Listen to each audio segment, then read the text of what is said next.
So greetings again. Once again, I'm Pastor Paul, and the purpose of this series of videos is so that you would know who we are, what we believe, what we operate in, why we do the things that we do. In the first video, I talked about the kingdom and the essential of understanding the kingdom in your personal theology and understanding and relationship with Jesus Christ. This video is actually on the King, and 10 minutes is not going to be enough to touch on this, but I just want to whet your appetite so that you can understand where we're coming from as we talk about the King. When Jesus came, he came to reveal the kingdom. That's one of the things that he came to do, and he talked a lot about the kingdom. He taught a lot on the kingdom, and he demonstrated a lot of the kingdom. And he started off his ministry by saying that I'm the kingdom of God is at hand. The kingdom of God is here. Prepare, prepare to discover the kingdom. Prepare to receive the kingdom. And he demonstrated that the kingdom is a kingdom of power, and he did what he did. The king came in a very special way. When he stood before Pilate, and Pilate asked him if he was a king, Jesus told him yes, but the authority of his kingdom was not found in this place. That the source of his kingdom, the source of the authority of his kingdom is not found in this world. This world does not have an impact on the kingdom. The kingdom impacts this world.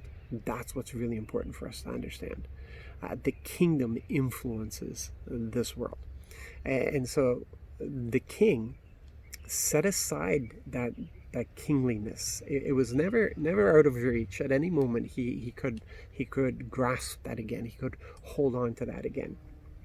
But he had to do what he came to do for our redemption as the perfect man. And although he is perfectly God and perfectly man, he set aside that divinity, didn't grasp, didn't take hold, didn't operate in that divinity, so that he could be that perfect man, to be that perfect sacrifice. That the man Mark II, Adam the second, but the perfect Adam, where the first Adam's failure brought us all into failure. The second Adam's victory would bring us all into victory. So the king came to find his subjects. The king came to give the invitation for his potential subjects.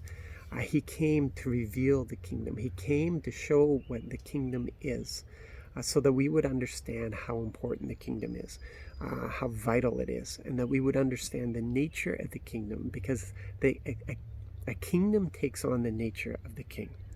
If the king is cruel, that you're going to find the predominant nature of that kingdom to be cruelty.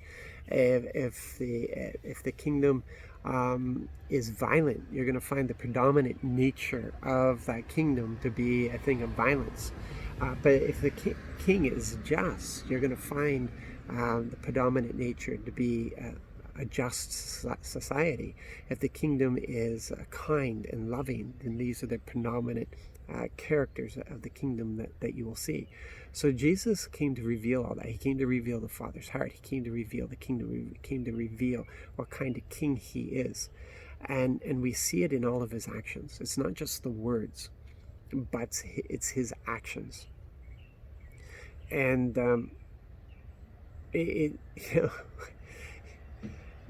some of these things were revealed because people ask questions, and sometimes we have to ask our king questions in this whole thing. And he was asked what the greatest commandments are, and he turned around and he made it very clear, and he said, well, to love the Lord your God is the cornerstone of your entire living. Loving him with all your heart, with all your soul, with all your strength, with all your might. That's your very purpose. And and to love your neighbor as yourself. James refers to this as the royal law. This is the royal law. And I love how the Passion puts it. The Passion puts it that our purpose is to live the royal law, which is to love and respect your neighbor as you love and respect yourself. So we understand that the whole foundation of the kingdom then is love, and Jesus showed this, and he showed it by laying down his life. He says no one has a greater love than this, than to lay his life down for his friends. And before leaving, he gave that commandment. He said, this new command I give to you: love each other in the same way I have loved you. And so we understand then that all these other things, that we understand that they are just manifestations of this love. When we look at the fruit of the Spirit, these are the manifestations of love. Are the attributes of our King. I try to avoid character, because character, you can increase in character, you can decrease in character. You can learn to love more, you can learn to love less. Whereas as God never changes. So they're not so much character as they are attributes, because his love has always been. It doesn't increase, it doesn't decrease. His love for us does not increase and doesn't decrease. Our actions have no impact on his love. Our actions reveal our love, but it has no impact on his love for us. So so we understand this, and this is what we operate in, and this is how we know that we can trust him, because he'll never change. We trust him because he's always the same. We trust him because he doesn't increase or decrease. He's always the same. This is our King. This is our King, and our allegiance is to him. When we accept him, when we accept that invitation, when we give up our rebellious ways, when we give up our freedom, let's put it that way, he came to set us free, but that he came to set us free from the things that have mastery over us, the things that enslaved us, including the law. It's not just sin, but he freed us from the law as well, so that we could learn to love him, so that we could learn to love him in that freedom. And then what protects other people from our freedom is love, because what we do is we come and we bend our knee to our King every single day, and we submit ourselves to him, to his wisdom, to his guidance, and we indicate that we don't want to control our lives, that we trust him. We trust what he has to say to us. We trust what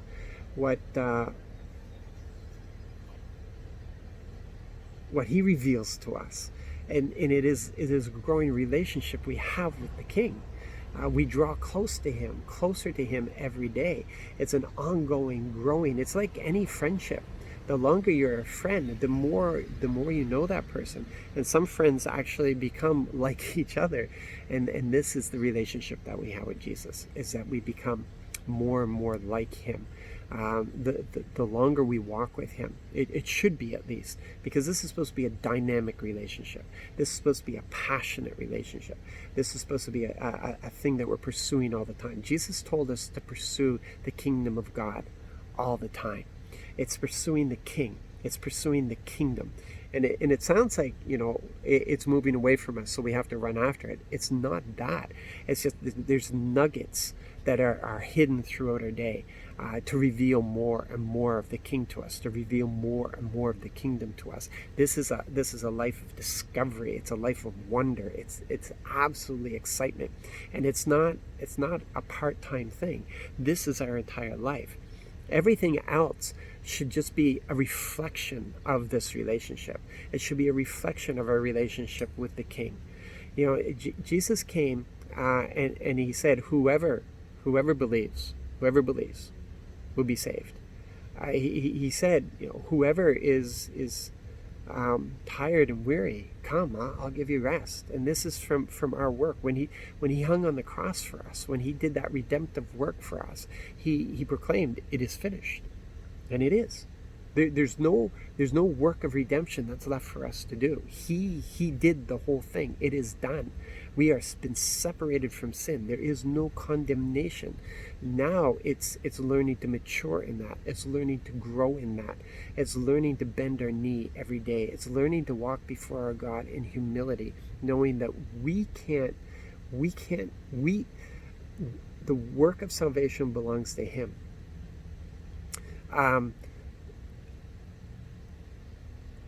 Discipleship. That's our daily decision. Discipleship. That's us submitting to our King every day, saying, Lord, I plead allegiance. I pledge allegiance to you. I pledge allegiance to you. You are my King, and I will live according to your principles and your values today. I have my own ideas, but I'm setting aside my own ideas. I'm saying no to myself, and I'm taking up this mission, this cross that you've given, and I'm entering into your mission, and I'm following you. I'm going to do what you did, because we're in the same position that Jesus was in when he said, I don't do anything I haven't seen my Father do, and I don't say anything I haven't heard my Father say. And that's where we are. We have to say that, if you want to know Jesus, look at me, because I don't do anything. I only do what he showed me, and I only say what he said to me. And that's the relationship we have with the King. Anyway, I could go on for hours on this. I'm sorry, I've gone over my 10-minute allotment. I'm going to end it here, but listen, we've got so much to say on this, and I'd love to sit down and have coffee with you, and but that could be a long coffee. Okay, you guys be blessed. Glad that you're listening in, and we may not know you, but I'll tell you this: we already love you. God bless.